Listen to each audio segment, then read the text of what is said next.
Bismillahirrahmanirrahim. Assalamualaikum warahmatullahi wabarakatuh. Perkenalkan, nama saya Farida Nurul Hakim dari kelas PAI 5B, dan di video kali ini saya akan menjelaskan mengenai pengertian ruang lingkup dan urgensi ilmu pendidikan Islam. Pada pengertian ilmu pendidikan Islam, jadi ilmu pendidikan Islam ini terdiri dari 3 kata, yaitu ilmu, pendidikan, dan Islam. Secara bahasa, ilmu adalah usaha untuk menyelidiki, menemukan, dan meningkatkan pemahaman terkait suatu hal. Sedangkan pendidikan Islam adalah bimbingan jasmani dan rohani berdasarkan hukum yang sesuai dan bertujuan untuk membentuk kepribadian muslim sejati.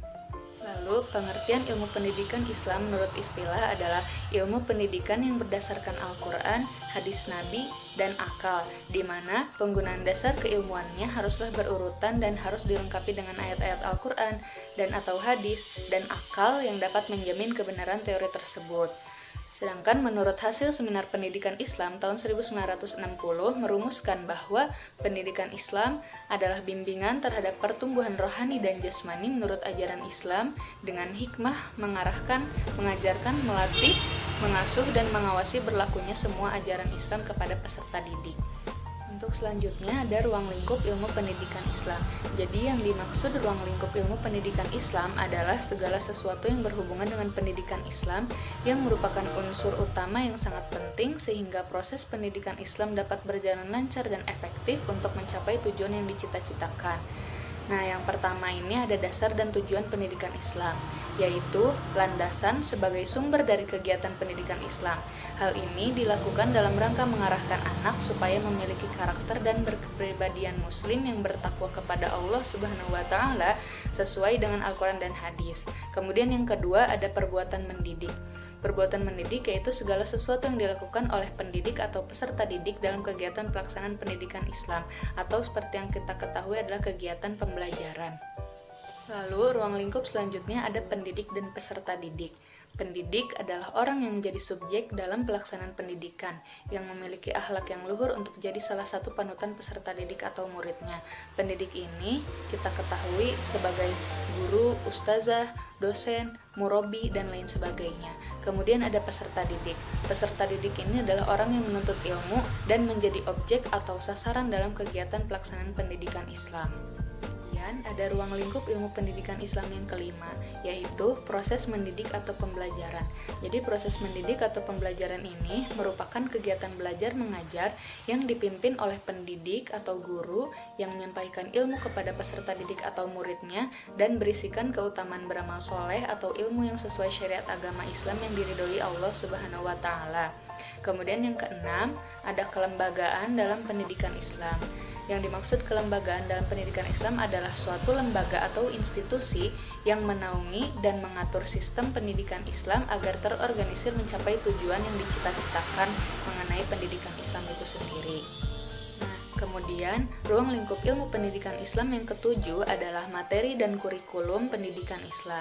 Materi dan kurikulum pendidikan Islam ini merupakan bahan ajar dalam kegiatan belajar mengajar yang meliputi 3 pilar nilai utama dalam kehidupan. Yang pertama adalah nilai i'tiqodiyah. Jadi, nilai i'tiqodiyah ini adalah segala sesuatu yang berkaitan dengan pendidikan keimanan untuk menata kepercayaan tiap individu. Kemudian yang kedua ada nilai khuluqiyah. Jadi nilai khuluqiyah ini adalah segala sesuatu yang berkaitan dengan pendidikan etika untuk menghiasi diri dengan segala perbuatan terpuji. Kemudian yang terakhir ada nilai amaliyah. Nilai amaliyah ini adalah segala sesuatu yang berkaitan dengan pendidikan tingkah laku sehari-hari tiap individunya. Selanjutnya ada ruang lingkup ilmu pendidikan Islam. Yang ke-8 yaitu metode pendidikan Islam. Adalah cara bagaimana pendidik menyajikan materi kepada peserta didik agar mudah diterima dengan baik dan memiliki kesan dalam diri anak. Metode pendidikan Islam ini memiliki kesamaan sebagaimana metode belajar, seperti metode ceramah, metode diskusi, metode karya wisata, metode demonstrasi, dan lain sebagainya. Kemudian yang ke-9 ada evaluasi pendidikan.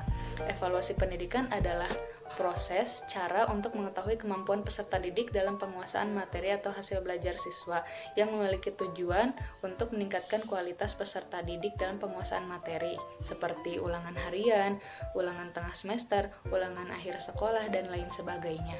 Selanjutnya ada alat-alat pendidikan Islam. alat-alat pendidikan Islam, yaitu langkah atau tindakan guna menjaga kelangsungan pekerjaan mendidik berupa alat pendidik preventif atau alat pendidik represif. Kemudian yang terakhir ada lingkungan, yaitu suatu keadaan yang ikut berpengaruh dalam pelaksanaan serta hasil pendidikan Islam sehingga memotivasi peserta didik untuk lebih giat belajar. Kemudian ada urgensi ilmu pendidikan Islam. Kali ini saya merangkumnya menjadi 3 aspek besar. Yang pertama, untuk mencapai dan meningkatkan kesejahteraan hidup manusia menuju ketakwaan pada Allah Subhanahu wa taala sebagai khalifah di muka bumi.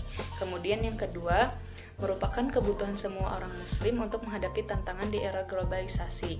Dan yang ketiga, menjadi suatu keharusan yang mutlak agar dilaksanakan secara konsisten dan penuh tanggung jawab karena merupakan perintah menuntut ilmu dari Allah yang wajib kita lakukan.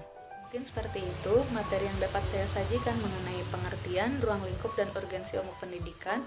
Kurang lebihnya, apabila ada salah kata dan perbuatan, saya mohon maaf dan terima kasih atas perhatiannya. Wassalamualaikum warahmatullahi wabarakatuh.